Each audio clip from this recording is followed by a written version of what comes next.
कुणीही असू द्या त्याला सुख आणि दुःख या दोन गोष्टी भोगाव्याच लागतात. देवाच्या बापाला सुद्धा दुःखानं सोडलं नाही. देवाचा बाप प्रभू रामचंद्राचा बाप नाव आहे त्याचं दशरथ राजा.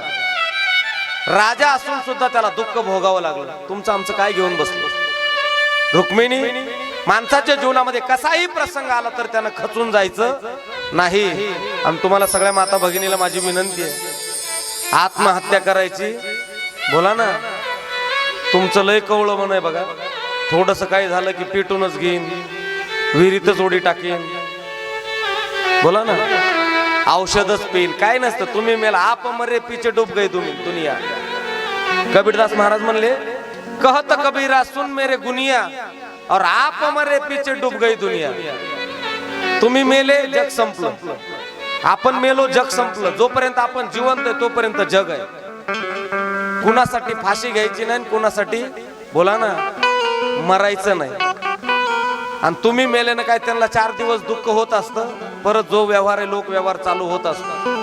म्हणून कितीही त्रास झाला तर त्या त्रासामध्ये तुम्हाला निघूनच जायचंय तर मंदिरात निघून जायचं आणि 15 मिनिटं त्या मूर्ती समोर डोळे असे उघडे ठेवून बसायचं. पापणी सुद्धा लावू द्यायची नाही.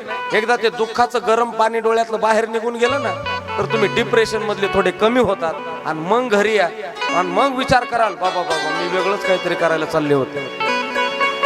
म्हणून जीवनामध्ये कसाही वाईट प्रसंग आला तरी माणसाने त्या प्रसंगाला सामोरे जायचं, पण वाईट विकृतीच्या मार्गाने जायचं बोला ना नाही. सासरकडे त्रास होतच असतो. सासर त्याला उगाच म्हणत नाहीत सासर, सासू जी दिवसातून एकदा का होईना सुरळे सुनेच्या डोळ्यात आणती बोला की आसू, तिचं नाव सासू. कारण तिलाही कुणीतरी त्रास दिलेला असतो, तो बदला ती घेतच असते का नाही. कोण का बदला बोला ना. हे चालत असतं. हा लोक व्यवहार आहे. या लोक व्यवहाराच्या कंटाळाला माणूस कंटाळायचं, या त्रासाला कंटाळायचं नाही. चलत राहायचं पुढं. एक दिवस आज सून आहेत पण उद्या तुम्ही सासू होणार आहे.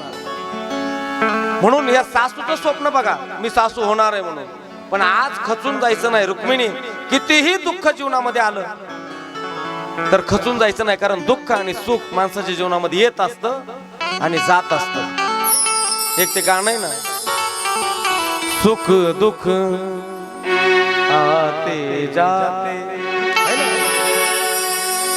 सुख दुःख दोनों आते जाते, असं काहीतरी आहे बघा. किंवा सुख जर झालं तर लोक आपल्याला विचारतात आणि दुःख जर झालं तर आपल्यापासून लांबून जातात. सुख के सब साथी दुःख में ना कोई. दुःखामध्ये कुणी नसतं, पण जरी कुणी नसलं तरी खचून जायचं नाही रुक्मिणी. आणि मग भगवान परमात्मा रुक्मिणीला एक कथा सांगतायत. अगं म्हटले बघ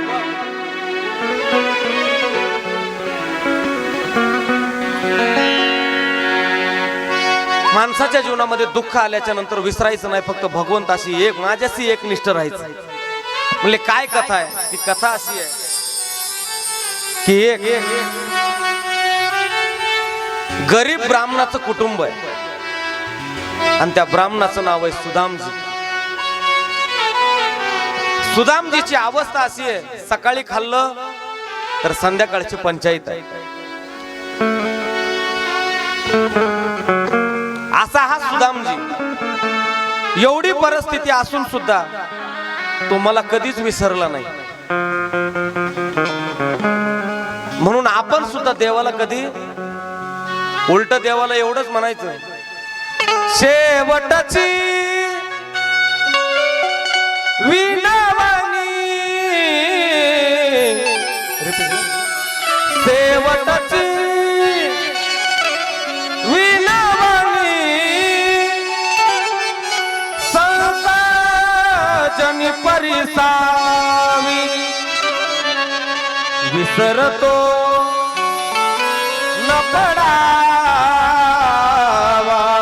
विसरतो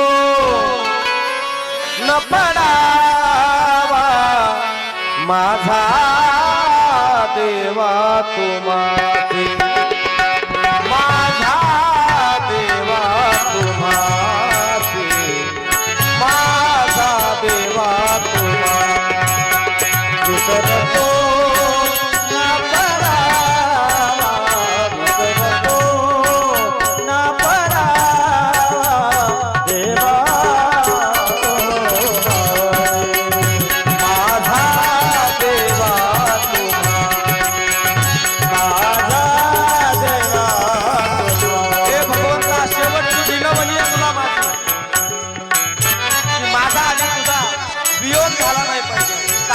झाली नाही पाहिजे एवढीच माझी शेवटची विनंती आहे तुला. आणि माझी सुद्धा आज शेवटच्या कथेच्या संबंधातून तुम्हाला विनंती आहे.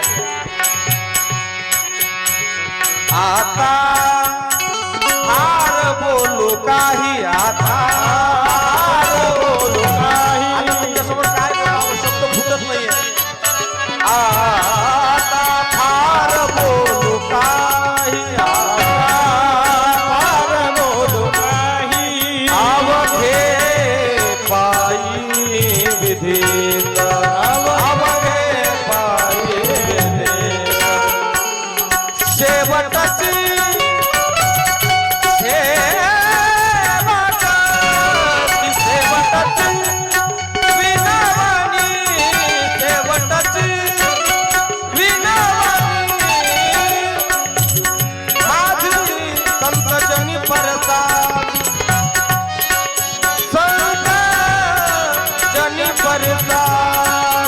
विसरतो न पडावा, विसरतो न पडावा,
सारे गरे गम गम पम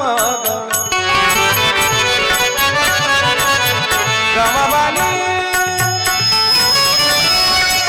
गमबानी साने दा पद म प गम रे ग सारे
विसरतो न पडावा, विसरतो न पडावा, माझा देवा तुम्हा, माझा देवा